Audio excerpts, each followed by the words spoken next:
లోక్సభ ఎన్నికల సమయం దగ్గర పడుతున్న కొద్దీ ఈసీ నిఘా పెంచుతోంది. అసెంబ్లీ ఎన్నికల్లో డబ్బు భారీగా పట్టుబడుతూ ఉండడంతో ఈసారి మరింత సీరియస్ గా స్క్వాడ్ టీంలను పెంచింది. అటు ఏపీ నేతల కదలికలపైన కూడా కన్నేసింది.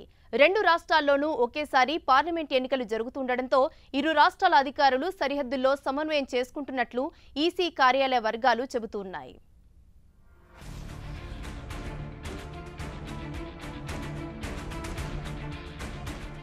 తెలంగాణ అసెంబ్లీ ఎన్నికల్లో భారీగా నగదు పట్టుబడ్డంతో లోక్సభ ఎన్నికల్లోనూ అభ్యర్థులు నగదు ప్రవాహం పారిస్తారని ఈసీ భావిస్తోంది. అందుకే ధన ప్రవాహానికి అడ్డుకట్ట వేసేందుకు ఈసీ వ్యూహాలు రచిస్తోంది. తెలుగు రాష్ట్రాల్లో ఒకేసారి పార్లమెంటు ఎన్నికలు జరగనున్నాయి.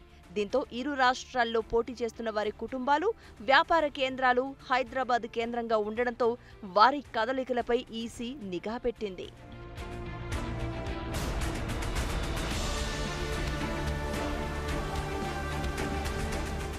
తెలంగాణలోని 17 పార్లమెంటు స్థానాలకు పోటీ చేస్తున్న అభ్యర్థులు, వారి ఆర్థిక కార్యకలాపాలు, మీడియాలో జరుగుతున్న ప్రచారం అన్నింటినీ దృష్టిలో పెట్టుకుని ఈసీ ఫ్లయింగ్ స్క్వాడ్లను రంగంలోకి దించుతోంది.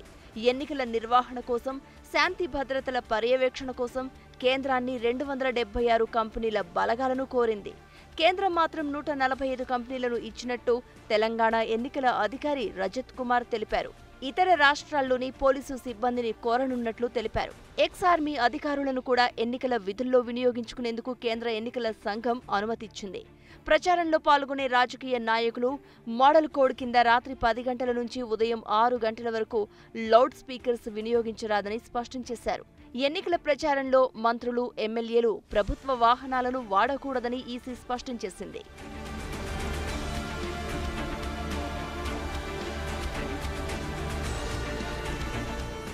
ఈసారి సోషల్ మీడియాపై కూడా ఈసీ ప్రత్యేకంగా దృష్టి సారించింది. ఐటీ కంపెనీ సహకారంతో పర్యవేక్షిస్తోంది. ఇప్పటికే 53 మందికి నోటీసులు కూడా జారీ చేసినట్టు రజత్ కుమార్ తెలిపారు. సోషల్ మీడియాలో రాజకీయ పార్టీలు ఎన్నికలకు సంబంధించిన ప్రచార పోస్టులపై ప్రైవేట్ ఏజెన్సీ పనిచేస్తోంది అన్నారు. ఎవరైనా సరే ఎన్నికల ప్రచారానికి సంబంధించి ఏదైనా పోస్టు చేయాలి అంటే ఎన్నికల అధికారుల నుంచి ఫ్రీ సర్టిఫికేట్ తీసుకోవాల్సిందే అని సీఈఓ స్పష్టం చేశారు. కొన్ని మీడియా సంస్థలకు కూడా నోటీసులు జారీ చేయనున్నట్లు తెలిపారు.